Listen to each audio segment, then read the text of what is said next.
कृषि के बारे में पढ़ना है। कृषि क्या होती है, इसको हम एग्रीकल्चर बोलते हैं। एग्रीकल्चर में दो वर्ड दिखाई दे रहा है आपको, एक एग्री है, दूसरा कल्चर है। एग्री और कल्चर दोनों का अलग अलग अर्थ होता है। एग्रीकल्चर को हम डिवाइड करते हैं तो एक होता है एगर प्लस कल्चर। क्या होता है? कल्चर। ये जो शब्द है ये आपका लैटिन शब्द है। कौन सा शब्द है? लैटिन भाषा का शब्द है, याद रखना। एग्रीकल्चर जो शब्द है किस भाषा का शब्द है? लैटिन भाषा का शब्द है। एगर का अर्थ होता है मिट्टी। क्या होता है? मृदा, मिट्टी। जबकि जो कल्चर है इसका मतलब होता है खेती। क्या होता है? खेती करना, मतलब क्या? खेती करना। तो मिट्टी पर जो खेती की जाती है उसी को क्या कहते हैं? एग्रीकल्चर कहते हैं। शब्दों के अगर अर्थ देखें उस आधार पर, ठीक है। इसमें जो शब्द है ये एग्जाम में पूछा जा चुका है कि एगर का क्या अर्थ होता है, ठीक है। वनडे एग्जाम में कई बार आया है, इसको ध्यान देना। और पीछे से पूछा जा चुका है कि ये किस भाषा का शब्द है, और इनका दो भागों में डिवाइड किया गया। एक तो एगर है, दूसरा कल्चर है। एगर का अर्थ होता है क्या? मिट्टी होता है, इसको याद रखना, ठीक है। और कल्चर मतलब खेती करना, ठीक है। क्या होता है? खेती करना। तो इससे मिलकर ये दोनों शब्द आपस में मिलकर एग्रीकल्चर या कृषि बनाते हैं, जिसके अंतर्गत हम क्या करते हैं? ये जो फसलों की खेती की जाती है, क्या फसलों की खेती मानवीय सहायता के लिए, मानवीय उपयोग के लिए की जाती है। किसके लिए की जाती है? मनुष्य के लिए किया जाता है। मानवीय उपयोग के लिए फसलों की खेती तथा पशुधन का पालन की जो कला और विज्ञान है उसी को क्या कहते हैं? एग्रीकल्चर कहते हैं। इसके अंतर्गत हम क्या कहते हैं? मानवीय सहायता के लिए एग्रीकल्चर के बारे में बता रहे हैं। मानवीय सहायता या उपयोग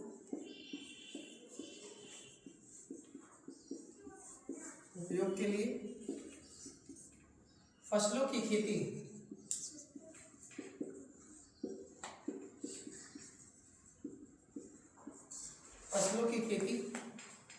तथा पशुधन का पालन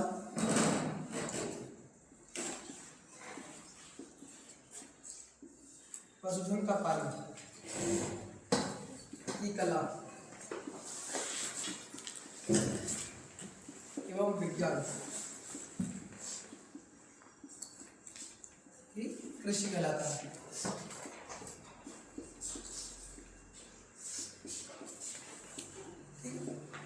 तो कृषि क्या है? कृषि जो होता है एक कला और विज्ञान है। तो इससे हम बोल सकते हैं कृषि क्या है? एग्रीकल्चर जो होती है क्या है? साइंस है। एग्रीकल्चर क्या है? एक साइंस है जिसमें वैज्ञानिक विधि का प्रयोग किया जाता है फसलों के उत्पादन करने के लिए हो, चाहे पशुधन मतलब क्या है? पशुओं के पालन के लिए। लाइव स्टॉक की बात कर रहे हैं इसमें। जो भी पशुएं होती है, पशुपालन जो करते हैं, कृषि के अंतर्गत पशुपालन भी आता है, ठीक है। फसलों की खेती के साथ साथ पशुपालन भी जो होता है कृषि के अंतर्गत रखा गया। पशुपालन में जिसमें मत्स्य पालन, कुक्कुट पालन, मधुमक्खी पालन इत्यादि किए जाते हैं, ठीक। वो पशुधन के अंतर्गत आ गया। कृषि में आप लोग चाहे आप गेहूं, गन्ना और कपास इत्यादि का खेती करते हैं, वो सब कृषि के अंतर्गत आता है। और ये दोनों जो होते हैं कृषि के अंतर्गत, जो खेती और पशुधन का पालन होता है, ये सब क्या होता है? कला और विज्ञान है, एक तरह से साइंस है। क्या है ये? एक तरह से साइंस है ये। इसीलिए एग्रीकल्चर को क्या बोलते हैं? एग्रीकल्चर क्या है? वैज्ञानिक विधि के अंतर्गत की जाने वाली फसलों की खेती और पशुधन का पालन ही एग्रीकल्चर कहलाता है, ठीक है। और ये जो पूरा एग्रीकल्चर है, इसका जीवन, मनुष्य के जीवन पे अधिक प्रभाव पड़ता है। जैसे भारत देखेंगे तो भारत क्या है? भारत एक कृषि प्रधान देश है। कैसा देश है? कृषि प्रधान देश है। और भारत की लगभग 55% जनसंख्या, 55% जनसंख्या जो है वो कृषि और उससे संबंधित कार्यों पर निर्भर करती है। भारत की लगभग 55% जनसंख्या जो है कृषि और उससे संबंधित कार्यों पर निर्भर है। कितना? 55% जनसंख्या लगभग कृषि और उससे संबंधित कार्य जो भी है उस पर भारत की जनसंख्या निर्भर करती है। और लगभग आधी से अधिक जनसंख्या का ये रोजगार का भी साधन है। क्या है? आधे से अधिक जनसंख्या जो है ये जीविकोपार्जन का भी एक साधन है, क्योंकि मनुष्य जो भी मानव है, भारत की बात कर रहे हैं, भारत की लगभग 55% जनसंख्या जो होती है कृषि और उससे संबंधित कार्य जो भी है उसमें लगे हुए हैं। और आधी जनसंख्या का ये रोजगार का साधन भी है, ठीक है। रोजगार के लिए ही लोग कृषि पर निर्भर है, ठीक है। भारत की जनसंख्या की बात करें तो भारत की लगभग 50% जनसंख्या, आधी जनसंख्या वो किसी रोजगार के लिए किस पर जुड़ी है? किससे जुड़ी हुई है? कृषि से जुड़ी हुई है, ठीक। कृषि के लिए क्या? कृषि जो होता है प्राथमिक क्रिया। कैसी क्रिया है? कृषि जो होती है प्राथमिक क्रिया, ध्यान रखना। कृषि एक प्राथमिक क्रिया है। कृषि एक प्राथमिक क्रिया और जितने भी द्वितीयक उत्पाद होते हैं, द्वितीय जो आपके सेकेंडरी, ठीक है, सेकेंडरी होते हैं अर्थात द्वितीय क्रिया होती है, उन सब के लिए कच्चे माल के रूप में इसका इस्तेमाल किया जाता है। जितने भी कृषि से निकलने वाले उत्पाद होते हैं उनका प्रयोग जो होता है द्वितीय क्रिया में, या विनिर्माण प्रक्रिया जो होती है, विनिर्माण प्रक्रिया, उसमें कच्चे माल रॉ मटेरियल के रूप में इनका इस्तेमाल किया जाता है। ठीक है, जैसे हम फूड प्रोसेसिंग के लिए क्या करते हैं, गेहूं का हुआ, सूजी वगैरह बनाते हैं ना, तो फूड प्रोसेसिंग के ये सब क्या होती है, जो कृषि से निकलने वाले उत्पाद जो भी होते हैं वो सब रॉ मटेरियल के रूप में इस्तेमाल किए जाते हैं। ठीक है, कृषि में क्या क्या शामिल होता है, कृषि में आपका जो फसलों की खेती होती है, इसके अंतर्गत फसलों की खेती, मधुमक्खी पालन हो गया, मत्स्य पालन,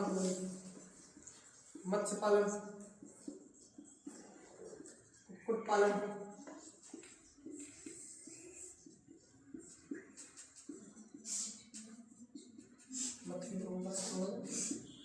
और आप जैसे मधुमक्खी पालन इत्यादि,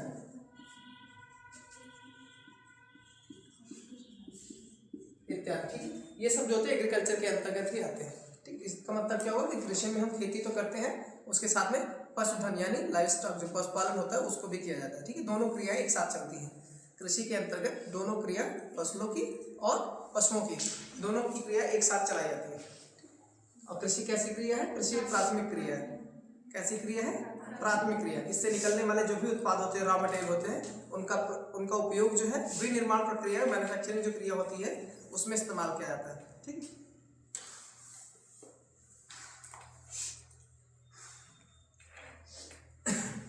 भारतीय कृषि कैसी है, भारतीय कृषि जो है मानसून पर निर्भर करती है। किस पर निर्भर करती है, मानसून पर निर्भर करती है। लगभग भारत की 50%, मतलब कितना 60% के आसपास जो भारत की कृषि होती है वो सिंचाई पर निर्भर करती है। किस पर निर्भर करती है, सिंचाई पर निर्भर करती है। हमें सिंचाई करने की आवश्यकता होती है, लेकिन अधिकांश देखा जाए तो अभी भी भारत के अधिकांश क्षेत्रों में अभी भी कृषि जो है वो मानसून पर निर्भर है।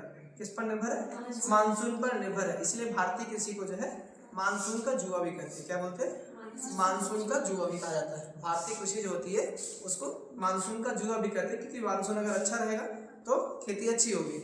और भारत के मानसून में देखा जाए तो कौन सी मानसून सबसे ज्यादा प्रभावकारी होती है, दक्षिण पश्चिम मानसून। तो दक्षिण पश्चिम मानसून के प्रभाव में भारतीय कृषि या इसका पैदावार जो होता है वो अधिक होता है। तो अगर दक्षिण पश्चिम मानसून अगर प्रभावित होती है तो भारतीय कृषि पर इसका बुरा प्रभाव यानी सूखा पड़ता है, और अधिक अगर बारिश हो जाती है तब भी इसका नुकसान होता है। अगर दक्षिण पश्चिम मानसून अधिक प्रभावी होगा, मतलब वर्षा ज्यादा होगी, तब भी उससे क्या होगा, बाढ़ की स्थिति बनेगी, तब भी फसलों के लिए नुकसान है। और अधिक अगर बारिश मतलब वर्षा अगर कम होगी दक्षिण पश्चिम मानसून की अगर जनरली बात करें तो क्या होगा, सूखा पड़ेगा। तो दोनों स्थिति में भारतीय मानसून जो है वो कृषि को प्रभावित करती है। तो मानसून का एक बैलेंस में होना कृषि के लिए अधिक उपयोगी है, मतलब कृषि के लिए जरूरी है। इसीलिए भारतीय मानसून को जो भारतीय कृषि होती है उसे मानसून का जुआ कहा जाता है। क्या कहते हैं, जुआ कहते हैं। अब इसके बाद पढ़ना फसल चक्र पढ़ना, कि फसल चक्र के अंतर्गत 3 तरह के हम फसल चक्र की बात करते हैं।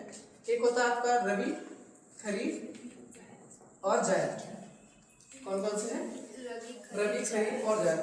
फसल चक्र का उपयोग जो होता है मृदा के संरक्षण के रूप में भी किया जाता है। अगर अलग अलग फसलों का अलग अलग टाइम पे उपयोग करते हैं, अब उनको उनकी बुआई की जाती है तो उससे क्या होता है कि मृदा का संरक्षण भी बना रहता है।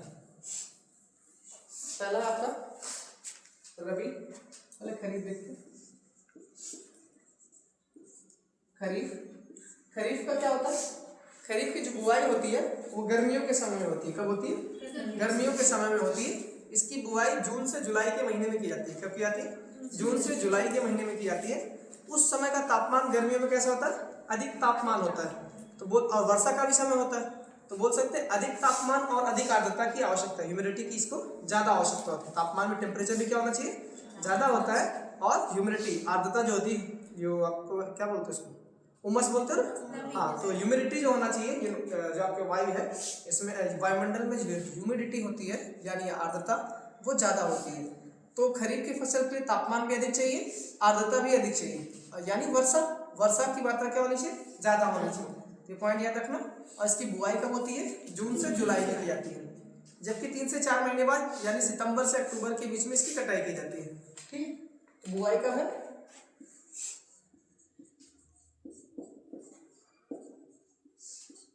जून से जुलाई के बीच में इसकी बुआई की जाती है और इसकी कटाई होती है सितंबर से अक्टूबर के बीच में की जाती है।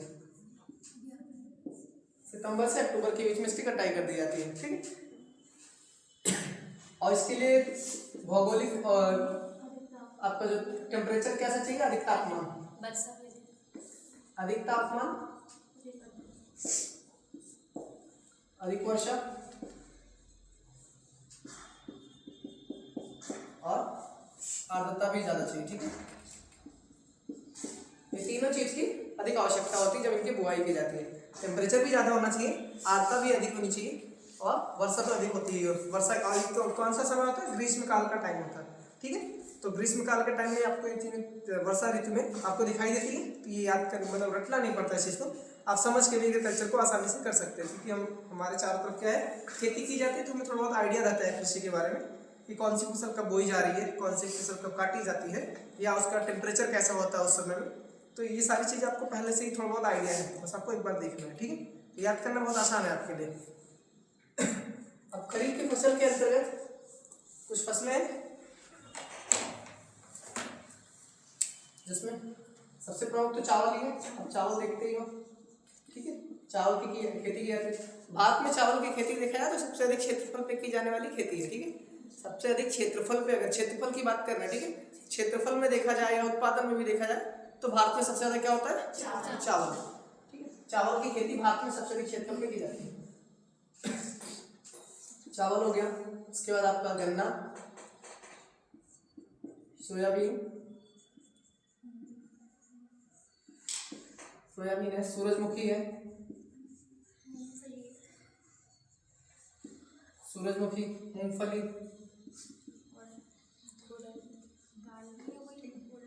इसके अलावा उड़द है, अरहर, यानी तुम जिसको बोलते हैं सूर, अरहर, मूंग, उड़द, कपास, ठीक है, कपास हो गया, तंबाकू, तंबाकू नहीं, चावल, गन्ना, सोयाबीन, सूरजमुखी। अब यहाँ पे आप तेल में ले सकते हो, तिल, राम तिल, ठीक है, तिल, राम तिल, हाँ बस उनके क्या होता है, हाइब्रिड का नाम उनको अलग किया गया। एक तिल होता है, एक राम तिल होता है। कपास है, तंबाकू, अरहर, उड़द, मूंग, चावल, गन्ना, सोयाबीन, और क्या बाकी है, नहीं मसूर जो होता है आपके इसमें। इसके अलावा तंबाकू, अच्छा वो मक्का का बात की, ठीक है, मक्का, ज्वार, बाजरा, मक्का, ज्वार, बाजरा, जो मोटे अनाज होते हैं उनको, रागी, इसके अलावा दालों में लोबिया मिलती है, लोबिया भी इसी के तहत। ये कुछ प्रमुख फसल है, इनके नाम याद रखना, यहाँ से क्वेश्चन निकालता है, ठीक है। यहाँ से एक बताते हैं, कई सारे फसल है, आगे फसलों के बारे में बताएंगे, एक एक करके आगे अभी सभी फसलों के बारे में एक एक करके बताएंगे, ठीक है। यहाँ पे आपको इनके बारे में जानना है कि खरीफ के अंतर्गत कौन सी फसल की खेती की जाती है, ठीक। ऐसे बहुत सारे फसल है, आप देखते ही होंगे चारों, आपके चारों तरफ दिखाई देता है। लोबिया जो होता है, इसका उपयोग जो किया जाता है वो हरी खाद के रूप में किया जाता है। किसमें किया जाता है, हरी खाद के रूप में भी किया जाता है। उड़द और मूंग का भी हरी खाद के रूप में इस्तेमाल किया जाता है, ठीक। अगला जो है कौन सा, रबी फसल। इसमें जो फसल लिखे हैं उनको याद रखना, पूछा जाता है। तो लोबिया कौन से टाइम में है, खरीफ के टाइम में। लोबिया हो गया, अरहर, मूंग, उड़द, इनको थोड़ा सा ध्यान रखना। जब भी आप भारत में सॉरी एमएसपी जब जारी की जाती है तो उस टाइम भी हम पढ़ते हैं खरीफ की कौन सी फसलें हैं जिन पे एमएसपी जारी की जाती है, या रबी की कौन सी फसल है जिस पे एमएसपी जारी की जाती है, ठीक है। तो एग्जाम में पूछे जाते हैं, इसीलिए इनसे छाट के पूछा जाता है कौन कौन सी फसल जो है रबी की फसल है या कौन सी खरीफ की फसल है। यूपीएससी भी पूछा जाता है, स्टेट सिविल सर्विस जो होते हैं वहाँ भी पूछे जाते हैं, ठीक है। इसको थोड़ा ध्यान रखना।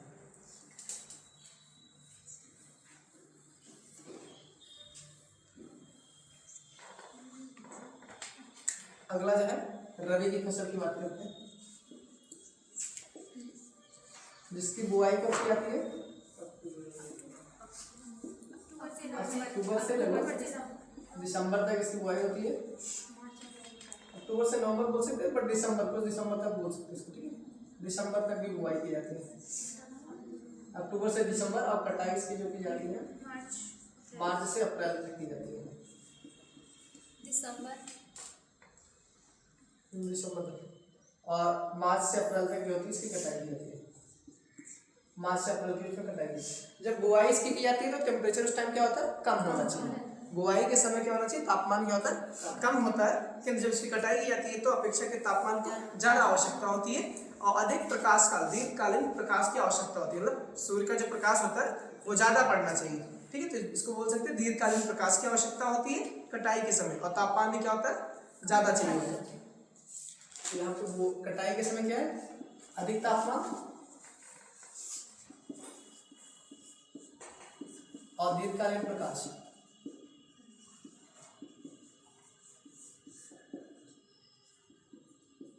जबकि बुआई के समय क्या होता है, कम तापमान की आवश्यकता होती है।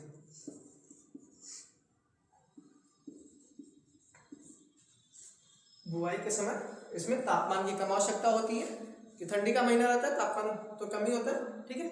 अभी गेहूं की फसल बोई गई होगी, ठीक है, तो आपने देखा कि ठंडी के महीने तो यहाँ पे टेम्परेचर क्या होगा, जनरली कम ही होगा, ठीक है। जब इसकी बट कटाई की जाती है तो गर्मी का महीना रहता है और वहाँ पे सूर्य का प्रकाश लगातार दीर्घकालीन प्रकाश मिलता है, तब फसलें जो होती है पकती है। फसलों के पकने यानी काटने से पहले जब फसलों को पकाया जाता है तो वो नेचुरल प्रोसेस है ना, जिसमें सूर्य का प्रकाश क्या चाहिए, अधिक मात्रा में मिलना चाहिए और तापमान भी ज़्यादा होना चाहिए। इसमें कुछ फसल है जिसमें आपका गेहूं है, जौ,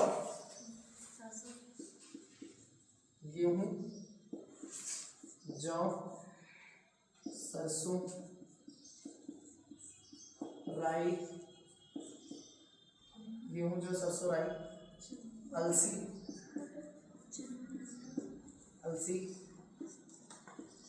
चना, मटर, और चना, मटर, मसूर इत्यादि।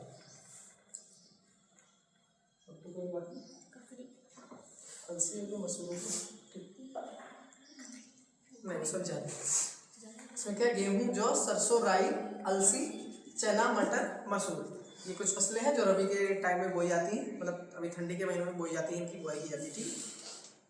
इसके अलावा आलू वगैरह भी, आलू भी ठंडी के महीने में बोया जाता है, उसको भी नोट कर लो। आलू हो गया,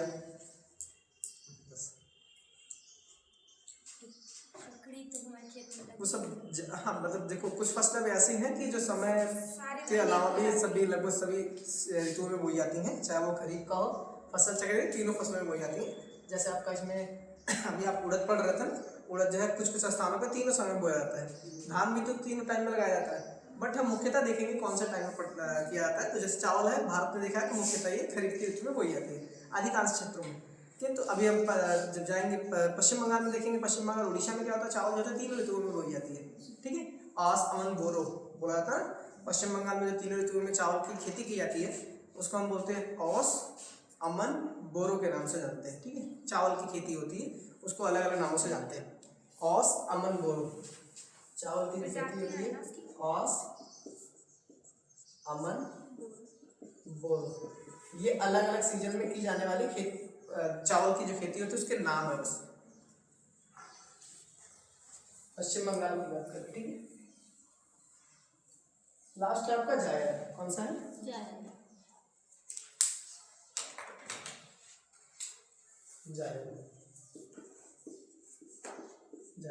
जायद की जो फसल होती है वो आपका खरीफ की फसल और रबी की फसल जो होती है उसके बीच में जो समय बचता है उसके बीच में बोई जाती है।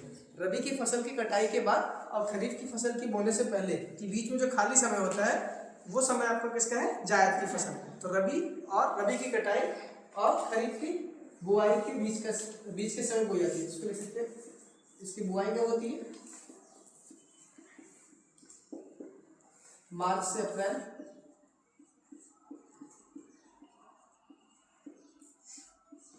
और कटाई इसका मान सकते हैं जून से जुलाई।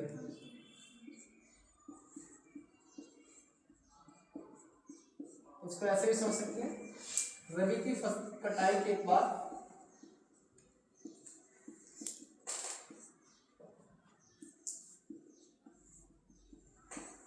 व खरीफ की बुआई से पहले।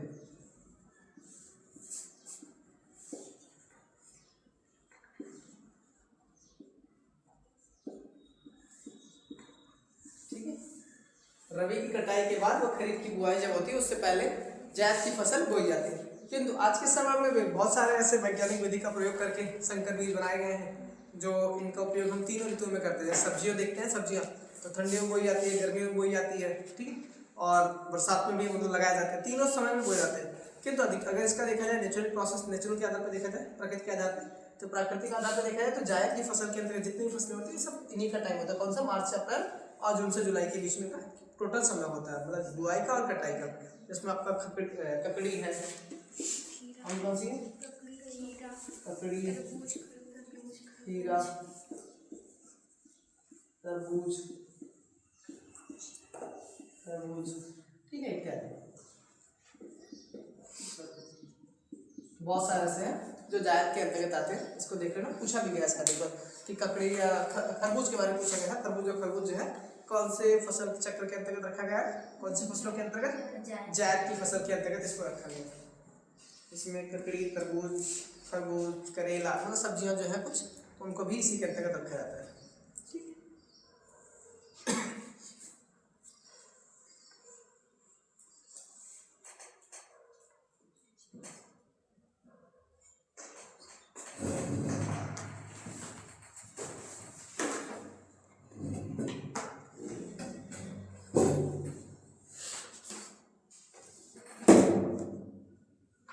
ठीक हो गया। अगला जो है कृषि तंत्र के बारे में पढ़ना। कृषि तंत्र होता है क्या? कृषि तंत्र में तीन प्रक्रिया होती है, मतलब तीन चीज होती है कृषि तंत्र के अंतर्गत। कृषि तंत्र के अंतर्गत तीन चीजें होती है। तो हम निवेश करते हैं, बीच में दूसरी प्रक्रिया जो होती है, दूसरा चरण जो होता है, मतलब खेती जब करते हैं तो तीन, जैसे मान लो गेहूं की खेती की जानी है, उसके लिए कुल तीन चरण होते हैं। कितने चरण होते हैं? तीन चरण। एक में तो हम क्या करते हैं, पहले निवेश करते हैं, फिर उसके बाद निवेश करने का मतलब जैसे आप मशीनरी खरीदते हो, ठीक है, उर्वरक लेते हैं, बीज लेते हैं, ठीक है। भौतिक निवेश में हम देखते हैं जैसे सूर्य का प्रकाश, तापमान, जैसे सूर्य का प्रकाश से तापमान मिलेगा, ठीक है, वर्षा इत्यादि, ये सब क्या होते हैं? भौतिक निवेश होते हैं। तो ये पहला चरण जो होता है वो निवेश का होता है। किसका होता है? इन्वेस्टमेंट का होता है, निवेश का। दूसरा जो होता है प्रोसेस यानी प्रक्रिया है, ठीक है। प्रक्रिया के अंतर्गत ऐसे जुताई की जाती है, ठीक है, जुताई के बाद निराई, बुआई, गुड़ाई, ठीक है, ये सब जो होती है प्रक्रिया होती है। इसको क्या बोला गया? प्रक्रिया बोला गया। कृषि तंत्र में दूसरे चरण होता है। पहले चरण में निवेश करते हैं, दूसरे चरण में क्या होता है? प्रक्रिया होती है, और तीसरा चरण जो होता है वो निर्गत का होता है, यानी उससे मिलने वाले जो क्या बोलते हैं फसल जो होती है, फसल हो गया, या पशुपालन अगर देख रहे हैं तो डेयरी उत्पाद, ये सब जो होते हैं निर्गत है। निर्गत मतलब निकलने वाला, जो आउटसोर्स होता है। तीन तरह से, जैसे आप फसल को बोते हैं तो बोने से पहले आपको निवेश करना पड़ेगा, बीज खरीदना पड़ेगा, उर्वरक लेना पड़ेगा, मशीनरी की आवश्यकता आपको पड़ेगी, मतलब जैसे ट्रैक्टर वगैरह ऐसे मशीनरी है ना, इसकी जरूरत पड़ती है बुआई से पहले, ठीक है। यानी इन सबको हम क्या करते हैं? पहले निवेश करते हैं, ये सब इन्वेस्टमेंट है आपका। ये सब करेंगे उसके बाद ही फसल की बुआई कर सकते हैं ना। और जैसे श्रमिक की आवश्यकता होती है, खेत में काम करने वाला चाहिए, तो उसके लिए आपको पहले पैसा देना पड़ेगा। तो ये सब निवेश के अंतर्गत होता है। और आपका जैसे सूर्य का प्रकाश, ये सब क्या है? निवेश है। दूसरा चरण क्या होता है? दूसरे चरण के अंतर्गत जो यानी प्रक्रिया, जिसको बोलते हैं प्रोसेस। अब प्रोसेस हमें स्टार्ट करना है, तो पहले हम क्या करते हैं? जुताई करते हैं, फिर बुआई, गुड़ाई, निराई, ये सब जो होता है आपका कौन सा है? दूसरा चरण होता है। कटाई उटाई जो होता है सब सेकंड, दूसरा स्टेप होता है। तीसरा स्टेप जो होता है उससे निकलने वाले उत्पाद होते हैं, ठीक है। जब फसल तैयार हो जाएगा उससे जो भी उत्पाद मिलता है, जैसे फसल हो गया आपका, खेती के बाद जो फसल तैयार होती है, तो वो फसल, उसका उपयोग हम कहाँ पे करते हैं? घरों में खाने के लिए करते हैं, दूसरा मार्केट में बेचने के लिए उद्देश्य करते हैं। और क्या होता है साथ में? इसके अलावा जैसे पशुपालन है, तो डेयरी, पशुपालन भी कृषि के अंतर्गत आता है ना। तो पशुपालन, आपने तीसरा क्या बताया? तीसरा चरण जो होता है निर्गत, जिसको बोलते हैं आउटसोर्स। उससे क्या क्या मिलता है?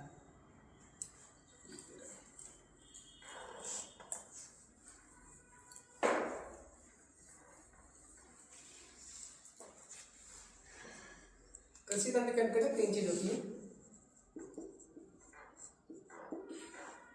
इसके टोटल तीन चरण है। पहला तो हम निवेश करते हैं,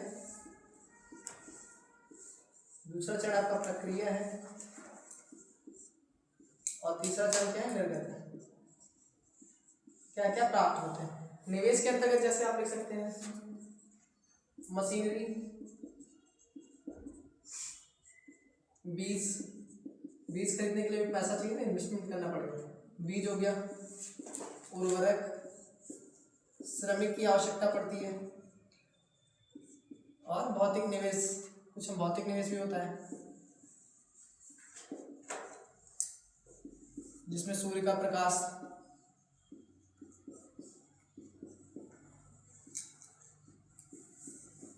वर्षा इत्यादि, ये सब भौतिक निवेश होते हैं। प्रक्रिया में क्या होता है? जुताई, बुआई,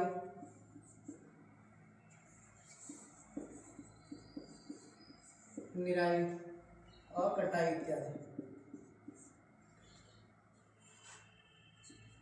जुताई, बुआई, निराई, कटाई, गुड़ाई वगैरह जो होता है वो दूसरे चरण के अंतर्गत, ये दूसरा प्रोसेस है, ठीक है, सेकंड स्टेप इसको बोलते हैं, ठीक है। तीसरे में आपका जैसे फसल है, ऊन, डेयरी, ये सब जो होते हैं तीसरे चरण के अंतर्गत आते हैं। कुक्कुट उत्पादन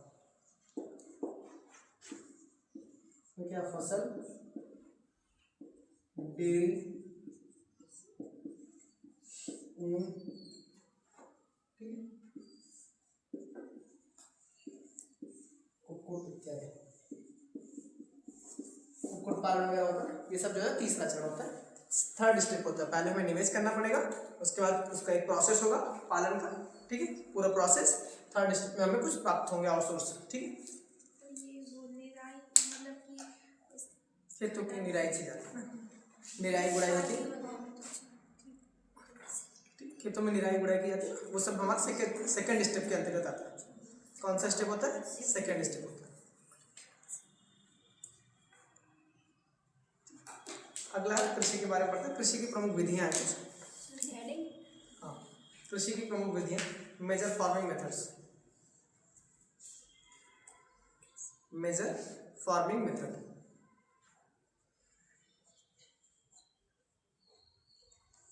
जिसमें पहला हमें पढ़ना जीविकोपार्जन कृषि, ठीक है, सबसिस्टेंस फार्मिंग, ठीक है।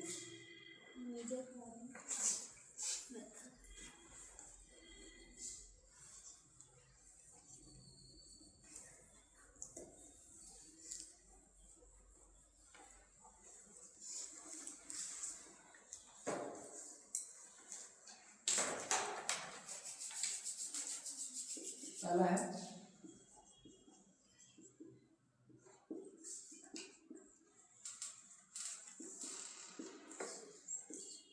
जीविकोपार्जन कृषि, इसको बोलते हैं सबसिस्टेंस,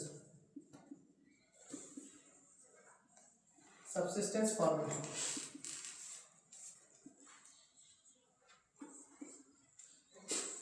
सबसिस्टेंस फार्मिंग, ठीक है, पहला कौन सा? Subsistence farming. इसके अंतर्गत क्या होता है, जो खेती की जाती है वो जीविकोपार्जन के लिए की जाती है। जीविकोपार्जन मतलब अपने जीवन के यापन करने, उदर की पूर्ति करने के लिए, पेट की, उदर मतलब क्या, पेट, ठीक है, अपने परिवार और अपना, ठीक है, उदर की पूर्ति करने के लिए की जाने वाली कृषि जो होती है वो जीविकोपार्जन होता है। नाम से ही पता चल रहा है, जीवन के, ठीक है, जीवन की पूर्ति, जीवन की जो उदर, जीवन में क्या, उदर, उदर की पूर्ति के लिए की जाने वाली कृषि जो होती है उसे क्या बोलते हैं? जीविकोपार्जन कृषि बोलते हैं।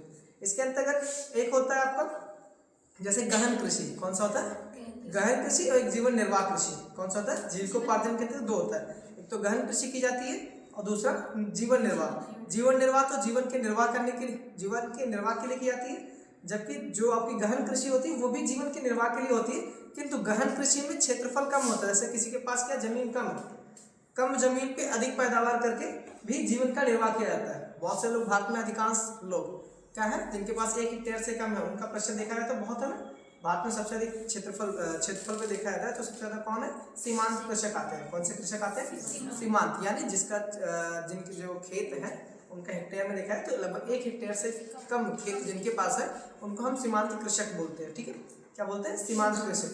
तो जोत के आधार पर देखा जाता है, जुताई के आधार पर किसके पास कितना खेत है, तो उसमें एक सीमांत कृषक होते हैं जिनका क्षेत्रफल, जिनके खेत का क्षेत्रफल जो होता है 1 हेक्टेयर से कम होता है। ऐसे लोग ज्यादा है, भारत में इनका प्रतिशत ज्यादा है। तो ऐसे लोगों के लिए क्या है, कौन सी कृषि करते हैं? ये गहन निर्वाह, यानी जीविको निर्वाह, जीवन निर्वाह के अंतर्गत एक होता है गहन कृषि।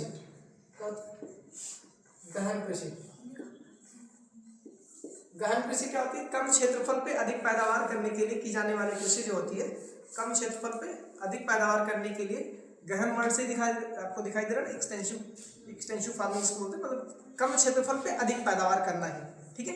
कम क्षेत्रफल या कम जमीन कम है और लेकिन अधिक पैदावार करने के लिए क्या करते हैं, हाई वैरायटी के जो भी सीड्स होते हैं, ठीक है, हाई वैरायटी के उच्च गुणवत्ता वाले जो बीज हैं उनका प्रयोग करते हैं, अधिक मात्रा में उर्वरक का इस्तेमाल करते हैं, ठीक है, निवेश इनको ज़्यादा करना पड़ता है, कम क्षेत्रफल पे अगर अधिक पैदावार करना है तो मेहनत भी ज़्यादा करनी पड़ेगी इसीलिए इनको क्या बोला गया, गहन कृषि बोला गया, ठीक है। और इसका प्रमुख उद्देश्य क्या है, जीवन के निर्वाह के लिए होता है। किस लिए होता है, जीवन का निर्वाह करना है,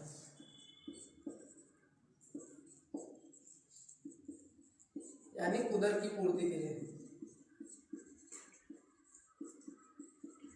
उदर मतलब पता है, पेट, ठीक है, पेट की भरपाई करने के लिए, पेट का भूख को खत्म करने के लिए जीविकोपार्जन कृषि की जाती है, यानी इसको बोल सकते हैं न्यूनतम भूमि से अधिकतम उपज। क्या बोलेंगे, न्यूनतम भूमि से अधिकतम उपज। जीविकोपार्जन का मतलब क्या, न्यूनतम भूमि से अधिकतम उपज।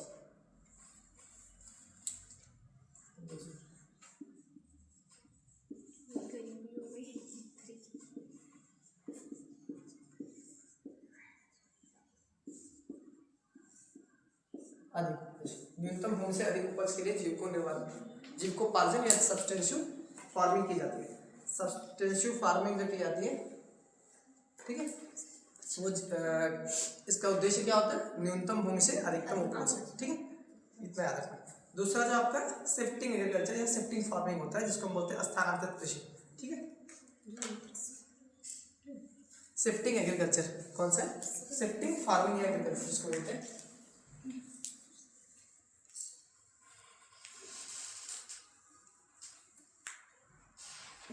शिफ्टिंग एग्रीकल्चर में क्या होता है, एक स्थान पे पहले जंगलों या वनस्पतियों को काट कर उस स्थान पे कृषि की जाती है, खेती की जाती है, फिर जैसे उस स्थान की उपजाऊ क्षमता कम हो जाती है, फिर उस स्थान को छोड़ के किसी अन्य स्थान पर, ठीक है, किसी अन्य स्थान पे जाके फिर वनस्पतियों को काट कर फिर वहाँ पे फिर बुआई की जाती है।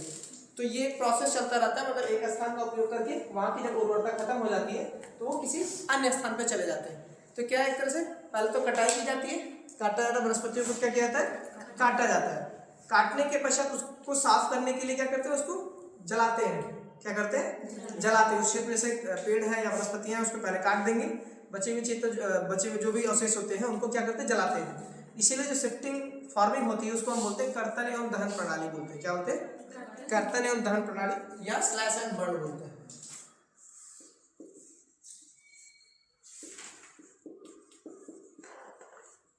स्थानांतरित कृषि,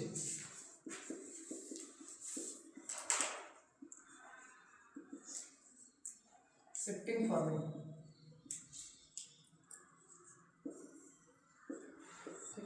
शिफ्टिंग फार्मिंग जो होता है इसके अंतर्गत क्या होता है, कोई भी जंगल है या वनस्पतियां हैं उनको काटा जाता है, ठीक है। काटने के पश्चात उस क्षेत्र को क्या करते हैं, जलाते हैं। साफ करने के उद्देश्य से क्या करते हैं, जलाते हैं। जलाने से क्या होता है, जो वहाँ पे लकड़ियाँ वगैरह होती है उसमें पोटाश की मात्रा होता है।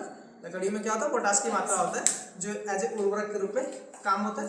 एनपीके में पड़ता है ना, एनपीके में पोटाश होता है। पोटाश की अधिक आवश्यकता होती है भारतीय मृदा में। पोटाश की क्या है, आवश्यकता ज़्यादा है। एनपीके की आवश्यकता भारतीय मृदा में अधिक होती है, एनपीके, ठीक है।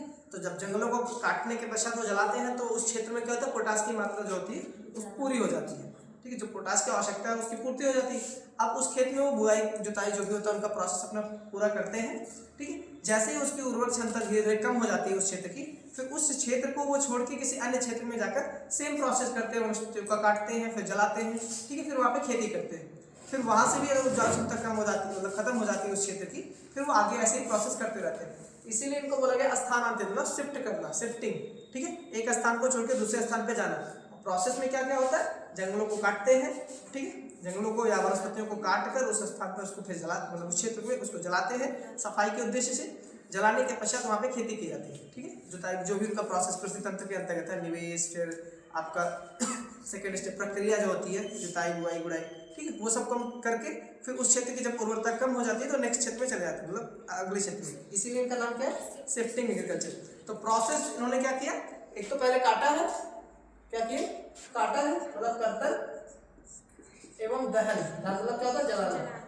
दहन प्रणाली के नाम से भी इस क्षेत्र को जाना जाता है। इसको बोलते हैं स्लैश एंड बर्न। क्या बोलते हैं, slash and burn, slash and burn farming, ठीक है। शिफ्टिंग फार्मिंग को ही स्लैश एंड बर्न फार्मिंग के नाम से या कर्तन एवं दहन प्रणाली के नाम से जानते हैं। इसी को हम लोग एक और शब्द में बोल सकते हैं पैडी पद्धति बोलते हैं। क्या बोलते हैं? पैडी पद्धति या पैडा पद्धति। ठीक है, क्या बोलते हैं? पैडा पद्धति के नाम से भी जानते हैं। यानी कर्तन एवं दहन प्रणाली, कर्तन और दहन से स्लैश करना है, पहले स्लैश एंड बर्न कर देना। ठीक है, किसी भी क्षेत्र में वनस्पतियां जो पाई जाती हैं उसको स्लैश कर दो, उसके बाद उनको जला दो। जैसे ही उनकी उर्वरक क्षमता कम होगी फिर उस क्षेत्र को छोड़ के किसी दूसरे क्षेत्र में चले जाते हैं, इसलिए इसका नाम क्या रखा गया? स्थानांतरित यानी शिफ्टिंग फार्मिंग कहते हैं। ठीक, इसके अंतर्गत कुछ फार्मिंग है जैसे भारत में हम पढ़ते हैं, आपने पहले भी इसके बारे में लिखा भी है। ठीक है, जैसे भारत में हिमालयन क्षेत्र जो होता है, हिमालयन क्षेत्र में जो शिफ्टिंग एग्रीकल्चर की जाती है या स्थानांतरित कृषि होती है उसको हम बोलते हैं वहां पे खिल के नाम से आते हैं। क्या नाम आता है? खिल बोलते हैं। जो आपका नॉर्थ ईस्ट है, उत्तर पूर्वी क्षेत्र में इसको हम बोलते हैं झूम बोलते हैं। क्या बोलते हैं? झूम या झूमिंग बोलते हैं। और नॉर्थ ईस्ट में आपका एक मणिपुर है, ठीक है, यहाँ पे इसको पामुलू के नाम से जानते हैं। क्या नाम है? ये शिफ्टिंग एग्रीकल्चर के अलग अलग नाम है अलग अलग क्षेत्रों में। ठीक है, झूम याद रखना, झूम और खिली जो भी है सब इंपॉर्टेंट है, पूछे जाते हैं भारत। ठीक है, झूम को ही स्थानांतरित कृषि कहते हैं। ठीक है, झूम कृषि जो होती है उसी को क्या बोलते हैं? स्थानांतरित कृषि बोलते हैं। इसके अलग अलग नाम अलग अलग क्षेत्रों में है। ठीक है, इसके बाद आपका ऐसे पश्चिमी घाट है, ये मोस्ट इंपॉर्टेंट है। ठीक है, पश्चिमी घाट यहाँ पे कुमारी बोलते हैं। क्या बोलते हैं? कुमारी। तो ये पश्चिमी घाट कुमारी वाला थोड़ा कंफ्यूजन होता है, ऑप्शन में पूर्वी घाट देकर पूछा जाता है तो थोड़ा दिक्कत होती है। ठीक है, कुमारी कहाँ पे? पश्चिमी घाट में, ना कि पूर्वी घाट में, याद रखना। ठीक, इसके अलावा जैसे आपका मध्य प्रदेश बुंदेलखंड क्षेत्र जो है आपका, बुंदेलखंड यानी एमपी वाला, यहाँ पर बोलते हैं बेवर और दहिया। क्या बोलते हैं? बेवर और दहिया। छत्तीसगढ़ का एक जिला है बस्तर, बस्तर मतलब छत्तीसगढ़, प्लस अंडमान निकोबार वाले क्षेत्र, जहाँ पे भी जनजातियां पाई जाती है अधिकतर वहाँ पे आपको स्थानांतरित कृषि यानी शिफ्टिंग एग्रीकल्चर दिखाई देता है। ठीक है, तो बस्तर एवं छत्तीसगढ़ का बस्तर जिला है और अंडमान निकोबार में जो खेती की जाती है उसको हम बोलते हैं दीपा बोलते हैं। किस नाम से जानते हैं? दीपा के नाम से जानते हैं। क्या नाम है? दीपा। ठीक है, इसके अलावा आपका राजस्थान है, राजस्थान का वो भी दक्षिण पूर्वी क्षेत्र। कौन सा क्षेत्र? दक्षिण पूर्वी। ठीक है, दक्षिण पूर्वी राजस्थान के दक्षिण पूर्वी क्षेत्र में जो खेती की जाती है उसको हम बोलते हैं वालरे और वाल्ट्रे या वाल्ट्रे के नाम से जानते हैं। वालरे या वाल्ट्रे के नाम से जानते हैं, वाल्ट्रे। ठीक है, इसके अलावा आप दक्षिण भारत की बात करेंगे,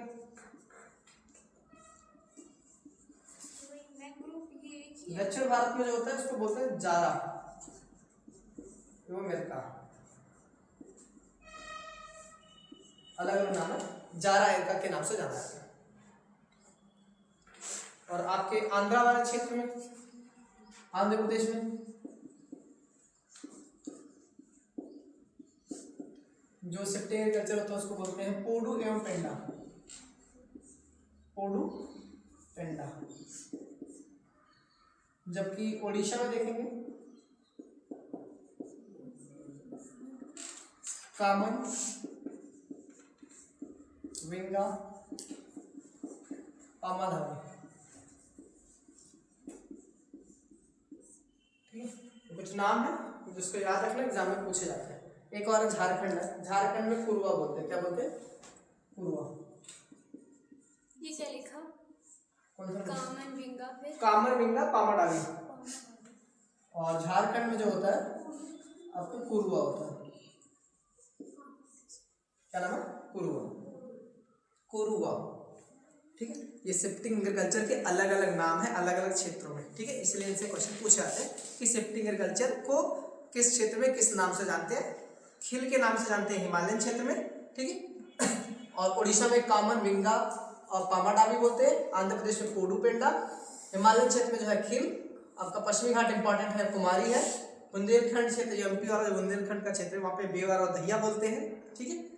बस्तर वाले क्षेत्र में और अंडमान निकोबार में जो खेती की जाती है, यानी आपका ये शिफ्टिंग वाला, उसको हम दीपा बोलते हैं। क्या बोलते हैं? दीपा। और अलग अलग क्षेत्रों में अलग अलग नामों से जाते हैं, ठीक। इसको देखिए, ठीक है। ऐसे जैसे देशों में अगर बात की जाए तो वियतनाम होता है, वहाँ पे रे बोलते हैं। ब्राजील में क्या बोलते हैं? शिफ्टिंग कल्चर को रोका बोलते हैं। मैक्सिको और युकाटन में जाते हैं तो वहाँ पे मिल्पा बोलते हैं, ठीक है। अलग अलग क्षेत्रों में अलग अलग नामों से जाना जाता है। इसको भी पहले मैंने लिखवाया ऑलरेडी, पहले भी आप लिख चुके हो इसके बारे में, ठीक, फैक्ट के रूप में। हो गया?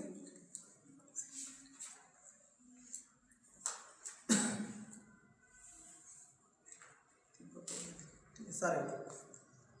इसके बाद जो आपको पढ़ना वाणिज्यिक कृषि क्या होता है? वाणिज्यिक कमर्शियल फार्मिंग होती है। अगला कौन सा है?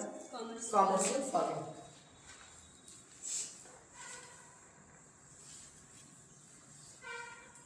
कमर्शियल फार्मिंग में जो होता है अधिक निवेश की आवश्यकता होती है, और इसका उद्देश्य भी क्या होता है? कृषि निवेश जो होता है अधिक होता है, और उसका उद्देश्य भी लाभ कमाना होता है। वाणिज्यिक कृषि के अंतर्गत जो कृषि की जाती है, फार्मिंग की जाती है, उसका उद्देश्य क्या होता है? अधिक लाभ कमाने के लिए अधिक निवेश की आवश्यकता भी पड़ती है, ठीक है। तो प्रमुख उद्देश्य वही है उसका, लाभ कमाना। जो कृषि की जाती है वाणिज्यिक वाला, कमर्शियल वाला, उसमें जीविकोपार्जन नहीं होता है, उसका प्रमुख उद्देश्य ही होता है अधिक पैसा यानी लाभ। अधिक लाभ कमाने के लिए की जाने वाली कृषि होती है, उसको क्या बोलते हैं? वाणिज्यिक कृषि।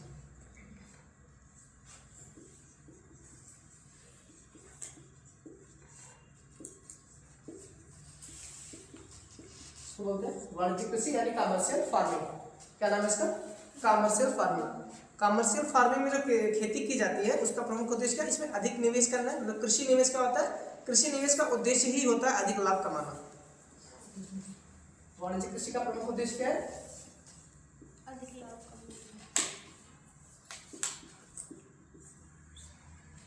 कृषि निवेश अधिक होता है, कृषि निवेश का प्रमुख उद्देश्य अधिकतम लाभ प्राप्त करना।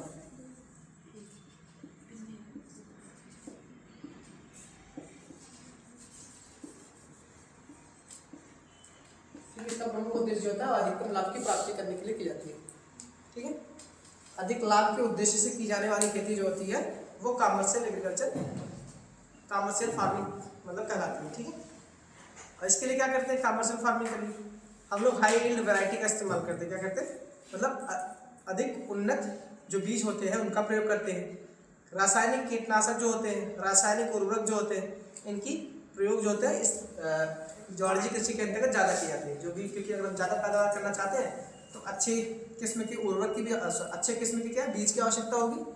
अच्छे किस्म के बीज चाहिए, हाइब्रिड बीज लगाते हैं ज़्यादा पैदावार करने के लिए। कीटनाशकों का क्या करते हैं? ज़्यादा उपयोग करते हैं। उर्वरकों का जो फर्टिलाइजर्स होते हैं इनका भी जो केमिकल्स फर्टिलाइजर है, रासायनिक फर्टिलाइजर है, इनका उपयोग ज़्यादा होता है। वर्मी कंपोस्ट वगैरह का, ऑर्गेनिक जो भी चीज़ें होती हैं उनका भी उपयोग क्या करते हैं? लोग ज़्यादा करते हैं, ठीक है। तो वाणिज्यिक कृषि के अंतर्गत लाभ, प्रमुख उद्देश्य क्या है? अधिकतम लाभ की प्राप्ति करना। जो कृषि निवेश की जाती है वो जीवन के निर्वाह के लिए नहीं बल्कि अधिक लाभ कमाने के उद्देश्य की जाती है, जिसके लिए क्या करते हैं? हाई यील्ड वैरायटी, जिसको बोल सकते हैं उच्च उपज वाले फसलों, उच्च उपज वाली बीजों का इस्तेमाल।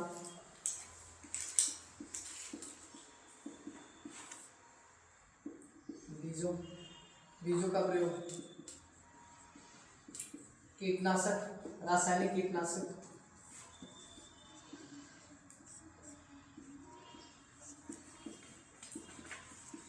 रासायनिक कीटनाशकों का प्रयोग किया जाता है। रासायनिक उर्वरक,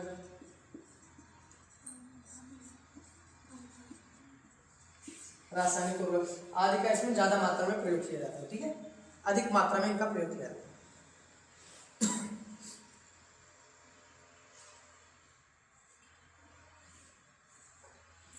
और ये सब जो किए जाते हैं इनका उद्देश्य अधिक लाभ प्राप्त करना है, जिसके लिए उत्पन्न होने वाले जो भी पैदावार होती है उसको हम कहाँ पे बेचते हैं?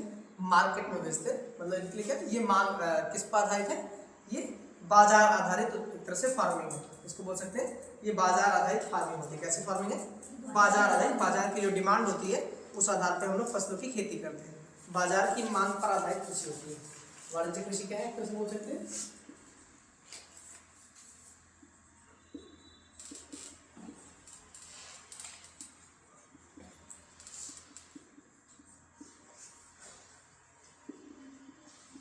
बाजार की मांग पर आधारित कृषि होती है। बाजार की जो मांग होती है उसी पर की जाने वाली खेती होती है। जो उसकी मांग डिमांड होती है मार्केट की, उसकी खेती हम ज़्यादा करते हैं, ठीक है। उससे फिर क्या मिलता है, पैसा ज़्यादा मिलता है।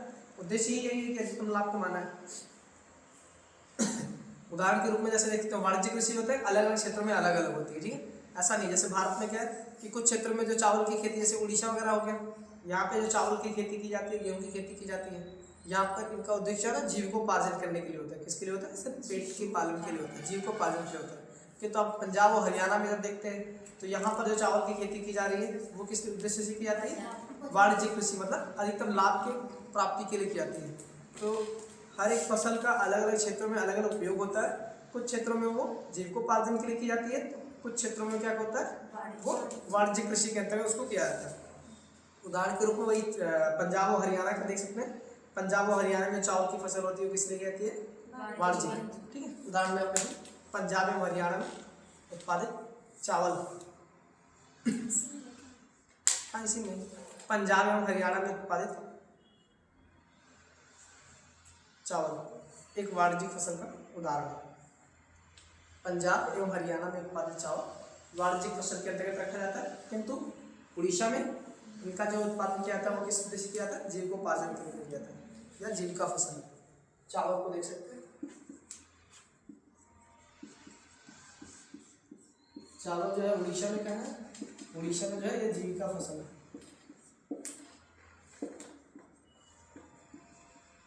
एक जीविका फसल है, किंतु आपके पंजाब व हरियाणा के क्षेत्र में ये क्या है, वाणिज्यिक फसल है।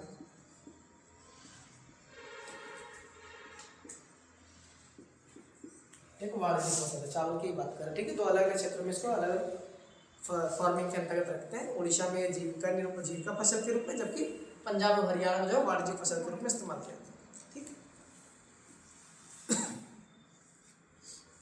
अगला इसमें बागानी या रोपण कृषि, प्लांटेशन एग्रीकल्चर।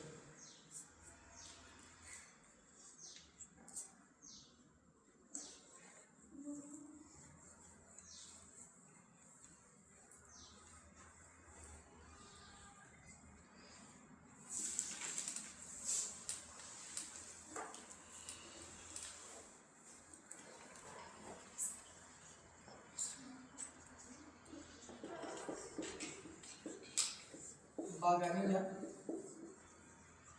रोपण कृषि,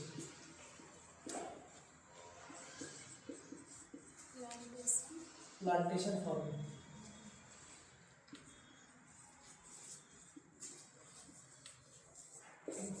इसमें जो कृषि की जाती है वो बागान में की जाती है। किसमें की जाती है, बागानों में की जाती है, बागान या फर्मों में की जाती है, इसीलिए इसका नाम भी क्या है, बागान, ठीक है, बागानी कृषि। और इसमें इनका क्या कहता है, रोपण। रोपण मतलब कहता है प्लांटेशन, लगाया जाता है इनको, अलग अलग क्षेत्रों में कहते हैं लगाते हैं, इसलिए इनका नाम क्या पड़ा गया, रोपण कृषि रखा गया है। तो इसके अंतर्गत जो उदाहरण होते हैं वो ज़्यादा पूछे जाते हैं।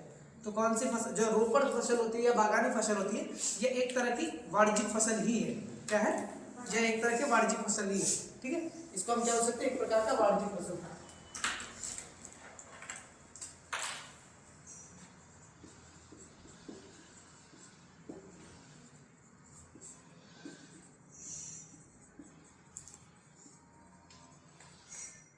वाणिज्यिक फसल का ही उदाहरण है, ठीक है।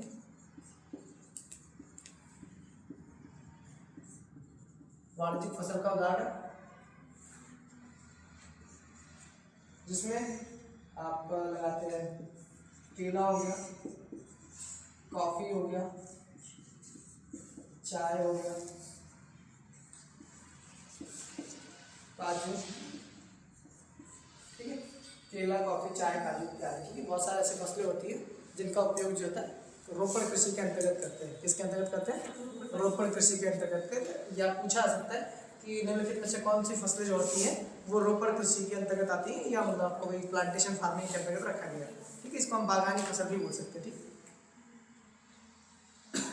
एक दो वाले को रबड़ और नारियल में, क्या है, रबड़ और नारियल। रबड़ और नारियल भी एक तरह से क्या है, प्लांटेशन।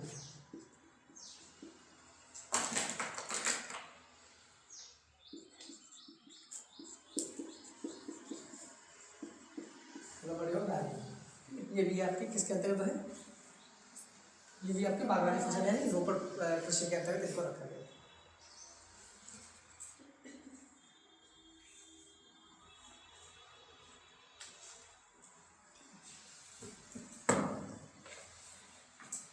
अगला है जैविक कृषि। कौन सा है, जैविक कृषि।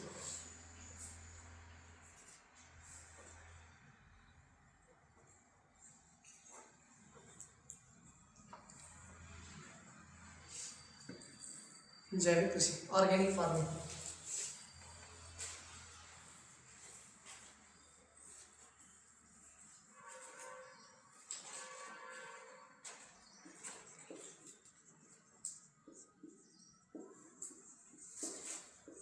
जैविक कृषि मतलब इसको बोलते हैं क्या, ऑर्गेनिक।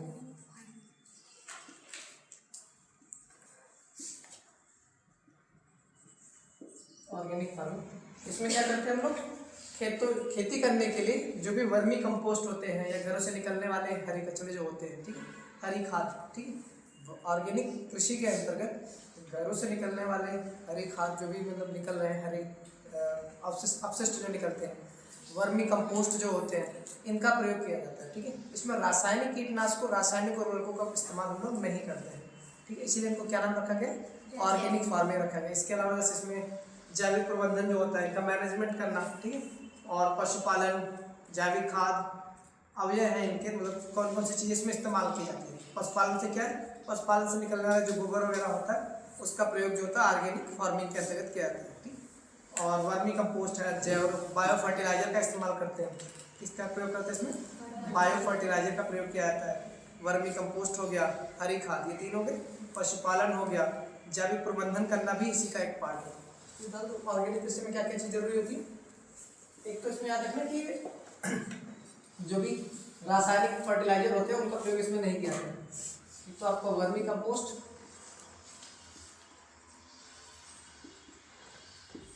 हरी खाद,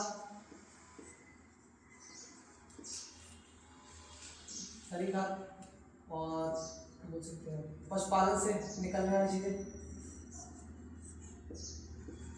ये सब क्या है, इनके अवयव है।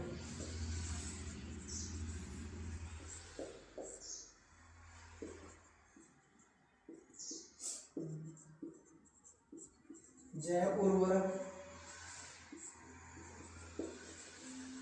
जैव प्रबंधन इत्यादि जो होता है जैविक कृषि के अंतर्गत, ये सब अवयव रखे गए हैं। कौन कौन से अवयव होते हैं या फैक्टर कौन कौन से हैं जो जैविक कृषि के लिए जरूरी है, और किन किन चीज़ों का इसमें प्रयोग नहीं किया जाता है। जो बायो फर्टिलाइजर्स होते हैं, सॉरी जो केमिकल फर्टिलाइजर होते हैं यानी रासायनिक फर्टिलाइजर, रासायनिक उर्वरक हो गया, रासायनिक कीटनाशकों का प्रयोग नहीं किया जाता। इनके प्रयोग से फायदा क्या होता है, जो आपकी मृदा की उर्वरता होती है वो बनी रहती है, और जो भी इसमें उत्पाद निकलते हैं, जो भी उत्पाद होते हैं वो उससे होने वाले रोग वगैरह जो होते हैं, जैसे अगर रासायनिक कीटनाशक का ज़्यादा प्रयोग किया जाए फसलों में तो उससे क्या होता है, कैंसर जैसी बड़ी बीमारियों के लिए भी वो जिम्मेदार होते हैं। किंतु अगर ऑर्गेनिक फार्मिंग हम कर रहे हैं तो वहाँ पे बहुत सारी बीमारियाँ जो होती हैं वो नहीं होती हैं। ऑर्गेनिक फार्मिंग करने से क्या होता है, हम बोलते हैं ना ऑर्गेनिक फार्मिंग का ये सब्जी है, सब्जी लाते हैं तो बोलते हैं ऑर्गेनिक फार्मिंग। ऑर्गेनिक फार्मिंग के नाम पे उसको क्या करते हैं, 10 के बजाय 20 में बेचते हैं, पता ना। ऑर्गेनिक फार्मिंग के नाम पे जो भी मॉल वगैरह होते हैं वहाँ पे सब्जी मिलती है, बड़े बड़े मॉल में सब्जी मिलती है, तो फिर उसमें क्या करते हैं, ऑर्गेनिक फार्मिंग वाला अलग रखते हैं, ये ऑर्गेनिक फार्मिंग का है, वो 10 की बजाय उसको 20 में बेचते हैं। कारण ये कि उसका क्या करते हैं, बताते हैं कि वो सेहत के लिए ज़रूरी है, स्वास्थ्य के लिए क्या है वो अधिक जरूरी है, क्योंकि उसमें होने वाले रोग जो अपेक्षाकृत क्या होते हैं, कम होते हैं। जिसमें कीटनाशकों का ज़्यादा प्रयोग किया जाएगा उससे रोग की क्षमता जो है ज़्यादा है, अर्थात आपकी इम्यूनिटी जो होती है वो खराब होती है। इम्यूनिटी क्या होती है, उससे कम होती है। जिसमें भी केमिकल फर्टिलाइजर या केमिकल कीटनाशकों का जो प्रयोग होता है वो ज़्यादा किया जाता है। फर्टिलाइजर या कीटनाशक जो भी होते हैं, पेस्टिसाइड वगैरह, तो इसमें जो पेस्टिसाइड यूज़ किया जाता है वो क्या होता है, बायो पेस्टिसाइड का भी यूज़ करते हैं। किसका प्रयोग करते हैं, बायो पेस्टिसाइड। तो जैव लिखे ना, जो बायो पेस्टिसाइड यानी जैव कीटनाशक।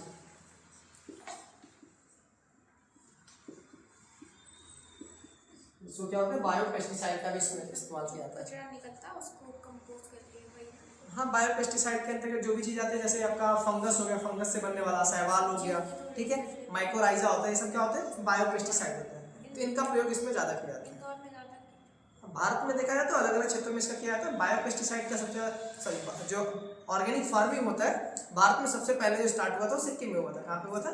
सिक्किम। जो भारत सिक्किम जो है आपका पूरा 100% बायो फार्मिंग करने वाला राज्य है, भारत का पहला राज्य। जो बहुत सारे राज्य हैं अलग अलग क्षेत्र में है, तो पहला जो याद रखना, पहला कौन है आपका?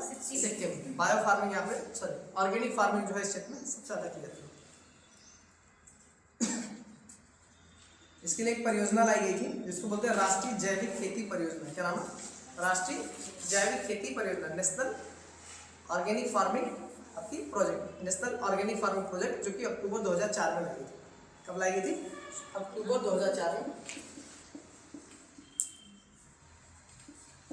राष्ट्रीय जैविक खेती जैविक कृषि परियोजना।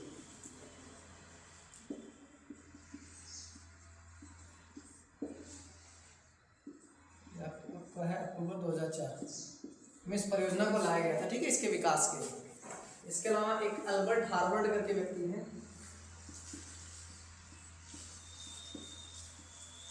ठीक है, इनको जो है आधुनिक जैविक कृषि का जनक कहा जाता है।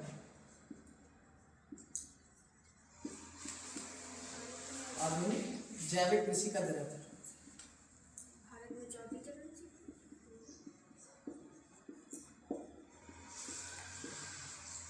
आधुनिक जैविक कृषि का जनक किसे कहा जाता है? अल्बर्ट हार्वर्ड को आधुनिक कृषि का जनक कहा जाता है। और जैविक कृषि की कुछ सीमाएं भी होती हैं। सीमा मतलब लिमिटेशन भी है, जैसे कि अगर जैविक कृषि हम ज़्यादा मात्रा में कर रहे हैं तो क्या होगा, उससे पैदावार जो होता है अपेक्षाकृत कम होती है। जहाँ पे हम हाई वैरायटी का प्रयोग करते थे, जैव उर्वरकों रासायनिक उर्वरक का प्रयोग करते थे, रासायनिक कीटनाशकों का प्रयोग करते थे, तो उनकी वजह से जो पैदावार होती थी वो क्या होती थी? ज़्यादा होती थी। फिर जब हम ऑर्गेनिक फार्मिंग करेंगे तो पैदावार क्या होगी? उपज क्या होगी? कम होती है। ये एक तरह से लिमिटेशन है। अगर हम जैविक कृषि ही शुरुआत से ही करते चले आते हैं तो जो भारत में जितनी भारत की आबादी क्या बहुत ज़्यादा है, तो इससे होने वाला जो पैदावार होता है वो बहुत कम मात्रा में होता है, जिससे भुखमरी भी होती है। तो शुरुआत में आप हरित क्रांति देखते हैं। हरित क्रांति में इन सब चीज़ों को ध्यान नहीं, जैविक कृषि नहीं की गई थी। क्या किसका इस्तेमाल किया गया था? हाई यील्ड वैरायटी का प्रयोग किया गया था, जो भी संकर बीज होते हैं उनका इस्तेमाल किया जाता है। उसके अलावा रासायनिक कीटनाशकों का प्रयोग किया गया, रासायनिक उर्वरक जो होते हैं उनका प्रयोग पर मतलब जोड़ दिया गया था, जिससे पैदावार ज़्यादा हो और जो भारत की अधिकांश जनता है या जनसंख्या है, अधिकांश आबादी को भुखमरी से बचाया जा सके, ठीक है। तो हम वहाँ पे रासायनिक कीटनाशक, रासायनिक उर्वरक का प्रयोग करते हैं। किंतु अब जैसे जैसे सुधार होता जा रहा है, लोग किस तरफ बढ़ रहे हैं? ऑर्गेनिक फार्मिंग की तरफ बढ़ रहे हैं कि हम ऑर्गेनिक फार्मिंग करेंगे, जिसकी वजह से आपकी जो मृदा की उर्वरता है वो भी बनी रहती है, जिसमें आपका गोबर का खाद वगैरह का इस्तेमाल किया जाता है, वर्मी कंपोस्ट हो गया, हरी खाद हो गया, इन सब का प्रयोग किया जाता है। हरी खाद के रूप में जैसे मूंग हो गया, उड़द हो गया, लोबिया हो गया, बरसीन, सनई, मतलब सनई बरसीन क्या होता है? चारा फसल है। सनई हो गया, इन सब का प्रयोग जो होता है वो हरी खाद के रूप में किया जाता है, ठीक है। हरी खाद के रूप में सनई का जो प्रयोग किया जाता है वो नाइट्रोजन, क्योंकि सनई एक सनई होता है, सनई में जो सबसे ज़्यादा क्या होती है? नाइट्रोजन, ठीक है। नाइट्रोजन की मात्रा अधिक होने के कारण सनई, नाइट्रोजन का फिक्सेशन ज़्यादा करता है। मटर जो होता है आपका नाइट्रोजन का फिक्सेशन करता है, वो नाइट्रोजन स्थिरीकरण करने का काम करता है। मिट्टी में पाई जाने वाली जो नाइट्रोजन होता है, एक राइजोबियम नामक बैक्टीरिया पाया जाता है, उसके जड़ों में पाया जाता है, उसकी गांठ जो जड़ होती है, जड़ की गांठों में एक राइजोबियम बैक्टीरिया पाया जाता है जो नाइट्रोजन का फिक्सेशन करता है, ठीक है। किंतु अगर किसी फसल में, हरी खाद की फसलों में अगर देखा जाए तो किसमें सबसे ज़्यादा नाइट्रोजन पाया जाता है, ये जब पूछा जाता है तो उसका आंसर क्या होता है? सनई। क्या है? सनई। नाइट्रोजन फिक्सेशन की अगर बात करेंगे तब आपका मटर होगा। क्या होगा? जो दलहनी फसलें होती हैं, यानी दलहनी फसलों में मटर वगैरह जो होता है वो नाइट्रोजन का स्थिरीकरण जो होता है वो सबसे ज़्यादा करती है। नाइट्रोजन फिक्सेशन यानी स्थिरीकरण करने की जब बात की जाएगी तो मटर। किंतु अगर किसी फसल में पूछा है कौन सी ऐसी हरी खाद की फसलें हैं जो नाइट्रोजन जिसमें ज़्यादा मात्रा में पाया जाता है, तो वो कौन सा होगा? सनई होता है, जिसमें ज़्यादा मात्रा में पाई जाती है। इसके अलावा बहुत सारे एग्रीकल्चर, जैसे एक्वाकल्चर है। एक्वाकल्चर में क्या होता है? एक्वा मतलब होता क्या है? जल होता है। क्या होता है? जल कृषि बोलते हैं, ठीक है। जल कृषि के अंतर्गत क्या करते हैं? जल कृषि में क्या होता है? मिट्टी की आवश्यकता नहीं होती है। क्या होता है? मिट्टी की आवश्यकता, बिना मिट्टी के पौधों को उगाना ही एक्वाकल्चर कहलाता है, यानी जल कृषि कहलाता है, जिसमें मिट्टी की आवश्यकता नहीं होती है पौधों को, जिसमें आप लोग सिंघाड़ा वगैरह देखते हैं, ठीक है। मखाना हो गया, सिंघाड़ा हो गया, और क्या? पान भी हो गया, वो भी पान नहीं पानी मनी प्लांट में नहीं, वो सब नहीं होते। जलीय कृषि की बात कर रहे हैं, जल में उगाया जाता है, इसमें मिट्टी की आवश्यकता नहीं होती। ठीक है, इसमें सिंघाड़ा, मखाना इत्यादि जो होता है वो एक्वाकल्चर के अंतर्गत रखा जाता है। ठीक इसमें जो खेती की जाती है, जैसे शैवाल कृषि हो गया। शैवाल जो जल में ही उगते हैं ना, शैवाल होते हैं। शैवालों का प्रयोग कहाँ पे करते हैं? लोग खाने में करते हैं। बहुत सारे शैवाल होते हैं जिनको खाया जाता है। हरे शैवाल, मछली पालन हो गया। हाँ, मतलब मछली पालन तो अलग है, जैसे जलीय कृषि के अंतर्गत हम इसको रख सकते हैं। ठीक है, जब अलग से पढ़ते हैं जैसे एक्वाकल्चर, सॉरी पीसी कल्चर, वो सब पढ़ते हैं तो उसमें हम पीसी कल्चर में उसको रखते हैं, मछली का पालन। जलीय कृषि के अंतर्गत क्या क्या आता है? जैसे आपका झींगा हो गया, झींगा मछली होती है ना, झींगा मछली का पालन हो गया। ठीक है, और बहुत सारी फसलें होती हैं, जैसे आप मखाना वगैरह उगाते हैं। मखाना भी क्या होता है? जल में उगता है। इसमें जलीय कृषि में आपका नदी, तालाब, झील ये सभी शामिल होते हैं। इन सब में जो खेती की जाती है उसको हम बोलते हैं एक्वाकल्चर बोलते हैं। इसको बाद में रखिएगा। इसमें और भी जीव हैं, जैसे मेढक, मगरमच्छ, कछुआ आदि, इन सबको शामिल नहीं किया है। ध्यान रखना, इनका पालन हम नहीं करते ना। जलीय कृषि के अंतर्गत इनको रखा नहीं है कि मगरमच्छ का पालन कर रहे हैं। किस उद्देश्य कर रहे हैं? कछुए का पालन किस खेती आपके जीविकोपार्जन के लिए किया जाता है? नहीं, ये सब जो होते हैं वो व्यापार की दृष्टि से किए जाते हैं। व्यापार मतलब उनको बेच के हाँ, व्यापार में व्यापार की दृष्टि से अगर किया जा रहा है तो वो अलग चीज़ है, जो कि गलत है ना। किसी भी जीव का पालन करके उसको हम व्यापार की दृष्टि से कर रहे हैं, जो कि अवैध है। ठीक, इलीगल है। तो इन सब चीज़ों का पालन जो होता है जलीय कृषि के अंतर्गत नहीं करते हैं। जैसे मगरमच्छ हो गया, मेढक हो गया, कछुआ हो गया, इन सब का पालन जो होता है जलीय कृषि के अंतर्गत नहीं किया जाता। जिसमें लेकिन जलीय कृषि में क्या किया जाता है? जिसमें झींगा हो गया, ठीक है, इन सब का झींगा मछली होता है ना, जिसका पालन किया जाता है, उसको बेचा जाता है मार्केट में। तो जलीय कृषि में झींगा हुआ होता है और मखाना, सिंघाड़ा इत्यादि आता है। इसको देखिए, पानी होगा, पानी होगा। पान जलीय कृषि में कहाँ होगा? जल में उगाया जाता है। उसे धूप की जरूरत नहीं पड़ती ना, मिट्टी में उगाया जाता है ना पानी। हमने क्या बोला कि जल में उगाई जाने वाली फसलों को जो जलीय कृषि बोलते हैं, जिसमें मिट्टी की आवश्यकता नहीं होती है। ठीक है, जलीय कृषि की बात की जा रही है, मिट्टी की आवश्यकता नहीं होती इसमें, कि जल में उगाया जा रहा है। जिसमें मोती वगैरह जो होता है ना, सीप वगैरह, ठीक है, इनका भी पालन किया जाता है। झींगा है, शैवाल कृषि है, झींगा कृषि इत्यादि, शंख कृषि, शंख वगैरह जो होता है इनका भी इसमें पालन किया जाता है। जलीय कृषि के अंतर्गत ये सारी चीज़ें आती हैं।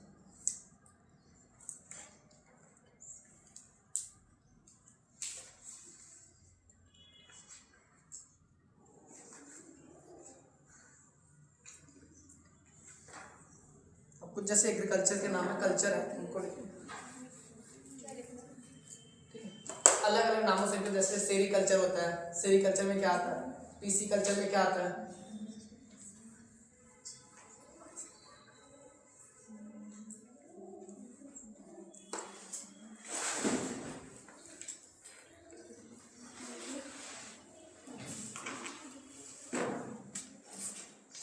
सेरीकल्चर।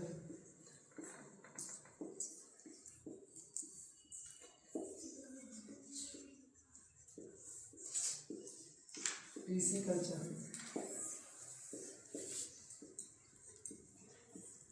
AP culture. सेरीकल्चर में क्या था? रेशम कीट,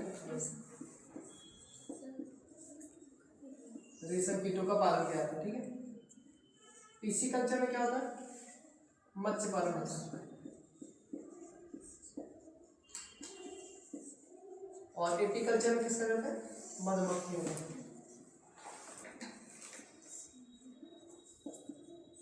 मधुमक्खियों का पालन किया जाता है। ठीक है, पीसी एपी कल्चर में क्या होता है? मधुमक्खियों का पालन। पीसी कल्चर में जो आपका मत्स्य पालन है। सेरीकल्चर में जो रेशम कीटों का पालन है। इसके अलावा वर्मी कल्चर है। ठीक है, कौन सा? वर्मी कल्चर है, वर्टिकल्चर है, दो और। वर्मी कल्चर,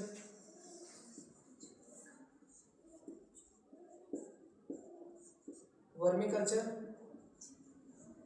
वर्टिकल्चर,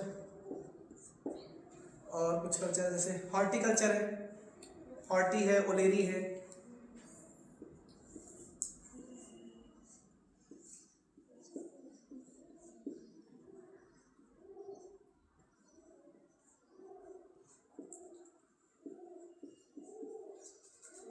वर्मी कल्चर में क्या होता है? केचुए का पालन होता है। किसका होता है? केचुए वगैरह का पालन किया जाता है। वर्टिकल्चर में क्या होता है? अंगूर की खेती वगैरह जो की जाती है।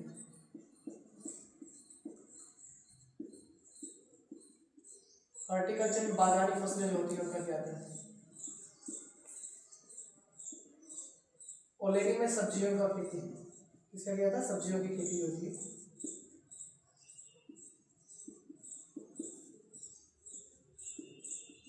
इसमें बागानी फसलों की खेती, इसमें अंगूर की खेती की जाती है। ठीक है। सर नीचे से second number horticulture, horticulture, horticulture के अंतर्गत जो बागानी फसलें से क्या था? फल फूल सब्जी, बागानी होती है ना।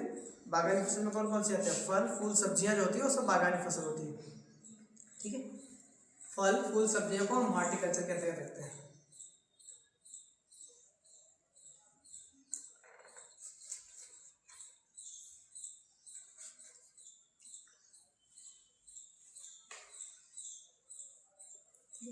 एक होता है एरोपोनिक्स होता है, एक हाइड्रोपोनिक्स होता है। ये भी हाँ लिखो, एरोपोनिक्स हाइड्रोपोनिक्स। एरोपोनिक्स में क्या करेंगे? पौधों को हवा में उगाते हैं, जबकि हाइड्रोपोनिक्स में होता है पौधों को जल में उगाते हैं। Hydroponics aeroponics.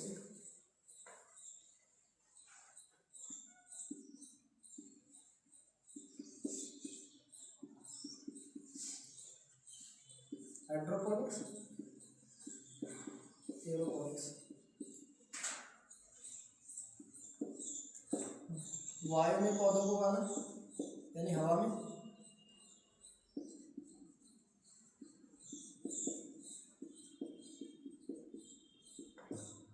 और हाइड्रोपोनिक्स में क्या होता है? जल में पौधों को उगाना।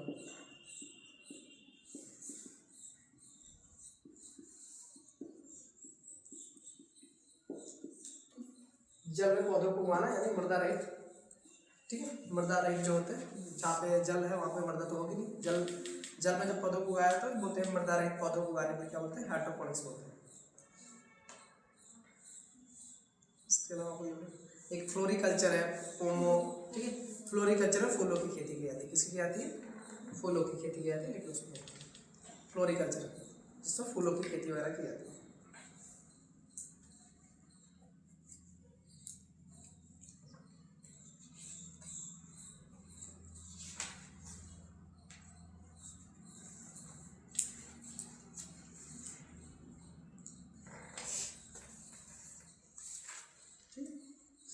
इतना कर लो। एक और अच्छा थोड़ा सा एक होता है मिक्स, क्या होता है? मिक्स फार्मिंग बोलते हैं। क्या बोलते हैं?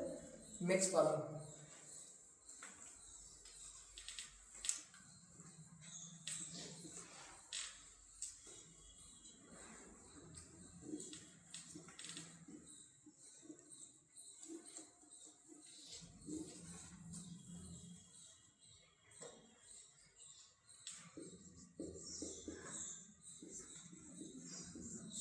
मिश्रित कृषि,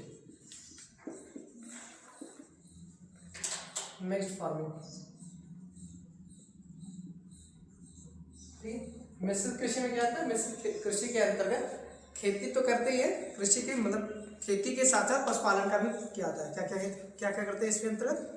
कृषि और मतलब खेती और पशुपालन, इसके अंतर्गत दोनों चीजें आती है। इसका ध्यान रखना। इसमें खेती भी की जाती है, खेती के साथ साथ पशुपालन। जब कृषि के साथ साथ मतलब खेती करने के साथ साथ पशुपालन मतलब फसलों के उत्पादन के साथ साथ पशुओं का भी पालन किया जाता है, इसी को बोलते हैं मिश्रित कृषि बोलते हैं या मिक्स्ड फार्मिंग के नाम से जानते हैं। तो भारत में अधिकांश लोग क्या करते हैं? मिक्स्ड फार्मिंग करते हैं, खेती भी करते हैं और पशुओं का पालन भी करते हैं। ठीक है। इसमें फसल उत्पादन की क्रिया के साथ साथ पशुपालन का भी मतलब पशुओं का पालन भी किया जाता है। फसल उत्पादन के साथ साथ पशुओं का पालन किया जाता है, इसलिए इसको क्या बोलते हैं? मिक्स्ड फार्मिंग के नाम से जानते हैं। ठीक। कल जो है प्रमुख फसलें जो होंगी भारतीय प्रमुख फसलें, इसमें चावल गेहूं वगैरह के बारे में पढ़ेंगे।